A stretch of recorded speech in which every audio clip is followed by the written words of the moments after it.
आज का हमारा टॉपिक है वैदिक कालीन शिक्षा। वैदिक कालीन शिक्षा में प्राचीन और मध्यकालीन भारत में शिक्षा का बहुत महत्व है।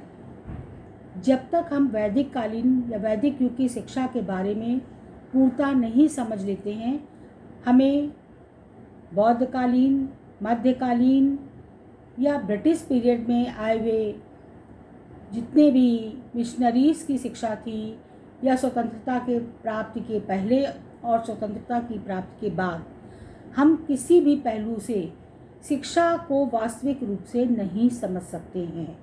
इसलिए आज हम अपनी इस सिलेबस का पहला चैप्टर वैदिक कालीन शिक्षा को ले रहे हैं। भारत में प्राचीन शिक्षा का प्रारंभ ऋग्वेद के रचना काल लगभग 2500 ईसा पूर्व से माना जाता है। बौद्ध काल के प्रारंभ होने के पहले संपूर्ण कालखंड को वैदिक काल की संज्ञा दी जाती है। कुछ इतिहासवेत्ताओं ने इसे ब्राह्मण काल की संज्ञा भी दी है, क्योंकि इस अवधि में समाज तथा शिक्षा दोनों में ब्राह्मणों की प्रधानता रही है। परंतु इस काल को वैदिक कालीन शिक्षा कहना अधिक उपयुक्त माना जाएगा, क्योंकि इस अवधि में वेदों की ही महत्ता रही है। कुछ विद्वानों ने इस काल को कई उपकालों में विभाजित किया है, जैसे ऋग्वेद काल, ब्राह्मण काल, उपनिषद काल, सूत्र काल, स्मृत काल इत्यादि। परंतु इन सभी उपकालों में वेदों की प्रधानता होने के कारण संपूर्ण काल को वैदिक काल कहना अधिक उपयुक्त होगा। वैदिक शिक्षा का अर्थ हम इस तरह समझ सकते हैं कि वैदिक साहित्य में शिक्षा शब्द का प्रयोग कई अर्थों में हुआ, जैसे विद्या, ज्ञान, प्रबोध, विनय इत्यादि। इस युग में शिक्षा शब्द का प्रयोग व्यापक और संकुचित दोनों ही अर्थों में किया गया। व्यापक अर्थ में मनुष्य को उन्नत और सभ्य बनाना ही शिक्षा माना जाता है। शिक्षा की यह प्रक्रिया जीवन पर्यंत चलती रहती है। संकुचित अर्थ में शिक्षा का अभिप्राय उस औपचारिक शिक्षा से लिया जाता है जिसे प्रत्येक बालक अपने प्रारंभिक जीवन के कुछ वर्षों में गुरुकुल में रहकर ब्रह्मचर्य जीवन व्यतीत करता हुआ अपने गुरु से शिक्षा प्राप्त करता है। वास्तव में वैदिक शिक्षा का तात्पर्य उस प्रकार से था जिससे व्यक्ति का सर्वांगीण विकास हो सके और वह धर्म के मार्ग पर चलकर मानव जीवन के चरम मोक्ष को प्राप्त कर सके। इस तरह वैदिक शिक्षा का अर्थ समझते हुए प्रतीत होता है कि वैदिक कालीन का शिक्षा का अति अधिक महत्व है, क्योंकि वैदिक युग में शिक्षा को विशेष महत्व दिया जाता था। आर्यों का विश्वास था कि शिक्षा के द्वारा ही व्यक्ति का सर्वांगीण विकास यथा शारीरिक, मानसिक, आध्यात्मिक और सामाजिक विकास माना जाता है। शिक्षा को प्रकाश का स्रोत माना गया, जो जीवन के विभिन्न क्षेत्रों में हमारा पथ प्रदर्शन करती है। ज्ञान से मनुष्य के अंतर चक्षु खुल जाते हैं और ज्ञान को वैदिक काल में तीसरा नेत्र माना गया। ज्ञानम मनुजस्य तृतीयम नेत्रम, अर्थात ज्ञान मनुष्य का तीसरा नेत्र है। भर्तृहरि ने अपने नीति शतक में लिखा कि विद्या विहीना पशु। उस काल में अशिक्षित व्यक्ति समाज के लिए कलंक माना जाता था और माता पिता अपने बच्चों को शिक्षित करना अपना पुनीत कर्तव्य मानते थे। वैदिक काल में शिक्षा सार्वभौमिक थी, यथा स्त्री और पुरुष दोनों के लिए ही शिक्षा की व्यवस्था थी।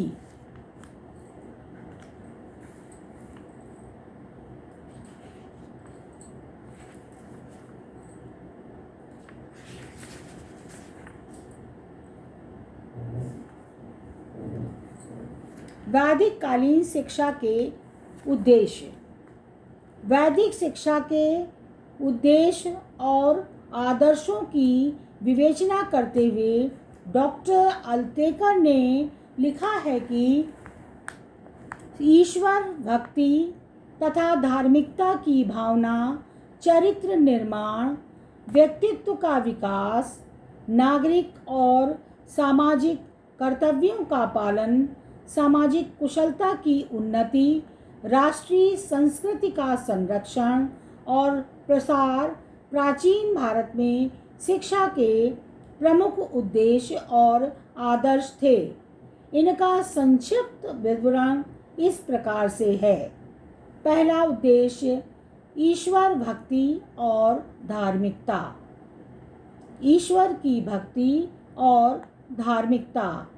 वैदिक काल में धर्म का जीवन में महत्वपूर्ण स्थान था। शिक्षा का सर्व प्रमुख उद्देश्य धार्मिक भावना का विकास करना था और मानव जीवन का लक्ष्य मोक्ष प्राप्त करना था, जैसा कि गीता में वर्णित है कि सा विद्या या विमुक्ते, अर्थात विद्या वही है जो मनुष्य को मुक्ति प्रदान करती है। शिक्षा का उद्देश्य जीवन मूल्यों अर्थात सत्यम, शिवम और सुंदरम की प्राप्ति थी। आत्मज्ञान और ब्रह्म ज्ञान को विशेष महत्व दिया जाता था और उपनिषदों में कहा गया है, सत्यम ज्ञानम अनंतम ब्रह्मम। सत्यम ज्ञानम अनंतम ब्रह्मम। गुरुकुलों का संपूर्ण वातावरण आध्यात्मिकता और धार्मिकता से परिपूर्ण होता था। आज की तरह शिक्षा का उद्देश्य भौतिकवादी नहीं था। दूसरा उद्देश्य चरित्र निर्माण। वैदिक कालीन शिक्षा में सच्चरिता को जीवन में अत्यधिक ऊंचा स्थान दिया गया। भारतीय मनीषी सच्चरिता को ज्ञान से अधिक महत्वपूर्ण मानते थे।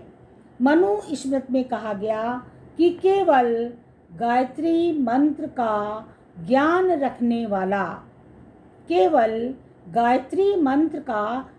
रखने वाला सच्चरित ब्राह्मण सभी वेदों के ज्ञाता चरित्रहीन विद्वान से कहीं अधिक श्रेष्ठ है। अतः शिक्षण काल में बालक के मन में नैतिक मूल्यों के प्रति आस्था उत्पन्न की जाती थी और इसी उद्देश्य की प्राप्ति के लिए बालकों के समक्ष महापुरुषों के आदर्श प्रस्तुत किए जाते थे, सद उपदेश दिए जाते थे। गुरु स्वयं आदर्श चरित्र होते थे।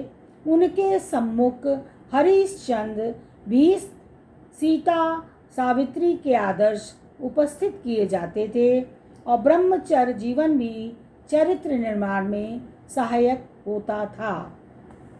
व्यक्तित्व का विकास तीसरा उद्देश्य है वैदिक कालीन शिक्षा का। व्यक्तित्व का अभिप्राय बाहरी वेशभूषा और शरीर की सजावट से न होकर मानवीय गुणों का विकास था। इसके लिए छात्रों में आत्मविश्वास, आत्मसंयम, आत्मसम्मान, न्याय की भावना, विवेक आदि सभी गुणों का विकास करना था। सुशिक्षित स्नातक को राजा से भी अधिक सम्मान दिया जाता था। धनी निर्धन छात्रों में कोई भेद नहीं था। समय समय पर गोष्ठियाँ, वाद विवाद प्रतियोगिताओं का आयोजन किया जाता था। ब्रह्मचारी अच्छे वक्ता बन सके, इसलिए उनमें आत्मविश्वास का विकास भी किया जाता था।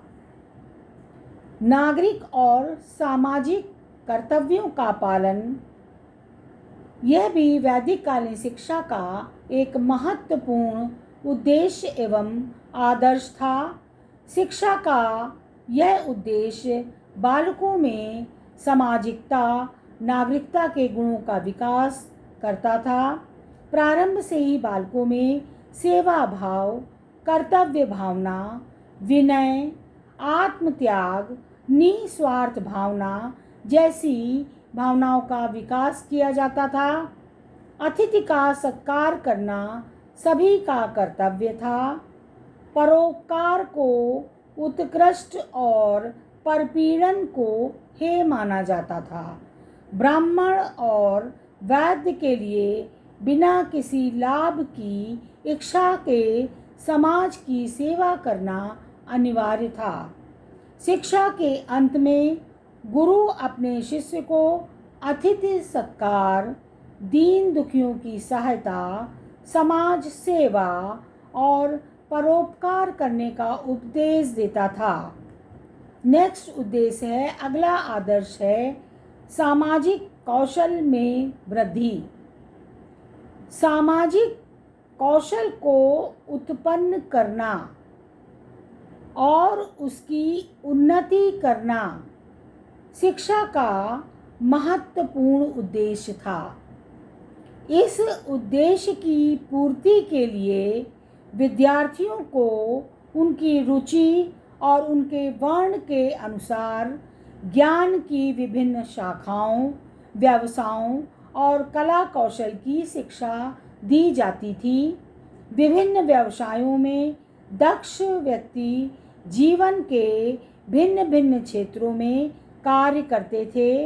राष्ट्र को सुसंपन्न, सुखी और उन्नत बनाने में उनको अपना योगदान भी देते थे। राष्ट्रीय संस्कृति का संरक्षण और प्रसार। शिक्षा समाप्ति के उपरांत लोगों से यह आशा की जाती थी कि वे अपने भावी जीवन में स्वाध्याय में लीन रहेंगे, अपनी आगे आने वाली पीढ़ियों को भी ज्ञान देते रहेंगे। ज्ञान दान ब्राह्मण का परम धर्म माना जाता था।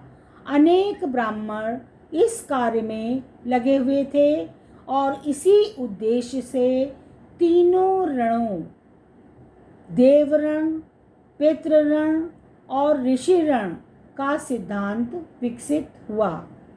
इनमें से ऋषि ऋण से छुटकारा पाने के लिए धार्मिक साहित्य का अध्ययन और अध्यापन करना आवश्यक था। इस प्रकार शिक्षा के द्वारा प्राचीन भारतीय संस्कृति का संरक्षण और प्रसार किया जाता था और शिक्षा लौकिक तथा पारलौकिक दोनों उद्देश्यों की पूर्ति के लिए दी जाती थी। वैदिक कालीन शिक्षा का पाठ्यक्रम। वैदिक कालीन शिक्षा का पाठ्यक्रम मानव जीवन की आवश्यकताओं और उपलब्धियों पर, उपयोगिताओं पर आधारित था। चारों वेदों की पाठ्यवस्तु को शिक्षा के पाठ्यक्रम में सम्मिलित किया गया। इनके अनुसार भौतिक और आध्यात्मिक दोनों प्रकार की विधाओं का समावेश किया गया। ऋग्वेद। ऋग्वेद सबसे प्राचीन वेद है। इसमें ज्ञान का अपार भंडार है। इसमें ऋचाओं तथा मंत्रों के रूप में तत्कालीन ज्ञान, विचारधारा, सभ्यता और धर्म संबंधी ज्ञान मिलता है। इसमें उपासना, प्रार्थना और यज्ञ ज्ञान प्रमुख है। दूसरा है सामवेद। यह संगीत के एक पाठ्यक्रम के समान है। इसका उपयोग यज्ञ तथा उपासना के समय किया जाता था। इसमें छंद और काव्य को समझना अति आवश्यक होता है। यजुर्वेद, यह कर्मकांड की पाठ्य वस्तु से भरा पड़ा है। इसके अंतर्गत भारतीय धार्मिक तथा लौकिक जीवन का बोध होता है। इसमें जीवन से संबंधित ज्ञान को पाठ्यक्रम में शामिल किया जाता है। अथर्ववेद, यह सबसे बाद का वेद है, आखिरी वेद है। इसमें घर से संबंधित कला कौशल, उद्योग, सुख संपदा आदि से संबंधित विषय सामग्री सम्मिलित है। इसके द्वारा पाठ्यक्रम में सांसारिक और भौतिक विषयों को शामिल किया गया है। वेदों में सभी विषयों के ज्ञान को सम्मिलित किया गया है, इसीलिए इनके पाठ्यक्रम के स्वरूप में अधिक विविधता पाई जाती है। अतः पाठ्यक्रम में सभी प्रकार के विषयों को सम्मिलित किया गया है और बालक के सर्वांगीण विकास को देखते हुए अत्यंत महत्वपूर्ण पाठ्यक्रम वैदिक कालीन शिक्षा का है। वैदिक कालीन शिक्षण विधियाँ। वैदिक कालीन शिक्षा व्यवस्था में बालक को गुरु के पास रहना पड़ता था। वस्त्र, भोजन, अनुशासन, संयम आदि आदेशों का पालन करना बालक का प्रमुख कर्तव्य होता था। वेदों के अनुसार शिक्षण संबंधी निम्नलिखित विधियां हैं। पहली, मौखिक विधि। इस विधि में छात्र वेदों की ऋचाओं का मौखिक रूप से स्मरण करता था और उन्हें क्रमिक रूप से उच्चारण करके पढ़ता और अपने अंदर धारण करता था। विवेचन विधि। इस विधि में गुरु शिष्यों को कुछ ज्ञान, कौशल, अनुदेशन, निर्देशन, प्रवचन छात्रों के समक्ष प्रस्तुत करते थे और उस ज्ञान संबंधी प्रश्नोत्तर विधि से संश्लेषण तथा विश्लेषण करते थे। तीसरी है प्रवचन विधि। इस विधि में शिक्षक छात्रों को कुछ बतलाते थे। शिष्य उन्हें ध्यानपूर्वक सुनकर उनका चिंतन, मनन और स्मरण करते थे। चौथी है चिंतन, मनन, ध्यान धारण विधि। इसमें ब्रह्म तथा आत्मा पर ध्यान केंद्रित कराया जाता था, इसीलिए इसे केंद्रीयकरण विधि भी कहा जाता है। इसमें आत्मचिंतन, आत्म अनुभूति और ध्यान धारण मुख्य साधन थे। पांचवी है व्यावहारिक विधि। इसके अंतर्गत दैनिक कर्तव्यों के प्रति जानकारी दी जाती थी, जिसमें यज्ञ, संध्या, उपासना और अन्य आवश्यक सामग्रियों को लाने का आदेश दिया जाता था। कला कौशल, उद्योग, व्यवसाय की शिक्षा प्रदान की जाती थी। नेक्स्ट है शास्त्रार्थ विधि। इसका उपयोग वेदों के प्रचार के लिए विशेषता किया जाता था। दूसरा उपयोग उपाधि प्रदान करते समय भी किया जाता था। इसमें प्रश्नों के उत्तर छात्र के ज्ञान का आकलन करके होता था। नेक्स्ट है स्वाध्याय विधि। इसके अंतर्गत छात्र कुछ सीखने के लिए स्वाध्याय और उसका स्वाध्याय करके उसको आत्मसात भी करता था। छात्र जितना अधिक स्वाध्याय करते थे उन्हें उतना ही अधिक ज्ञान प्राप्त होता था। वेदों में स्वाध्याय और आत्मचिंतन से ही अध्ययन ज़्यादा प्रचलित था। इस विधि को शिक्षण की श्रेष्ठ विधि माना गया है।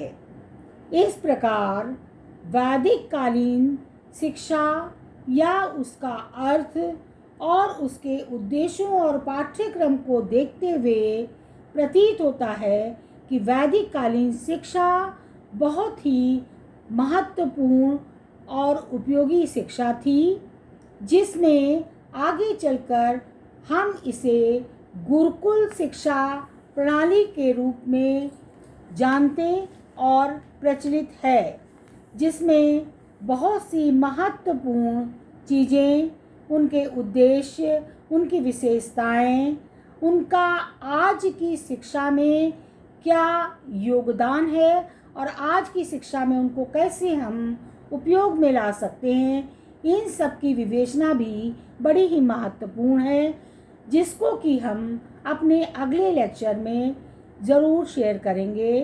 Thank you.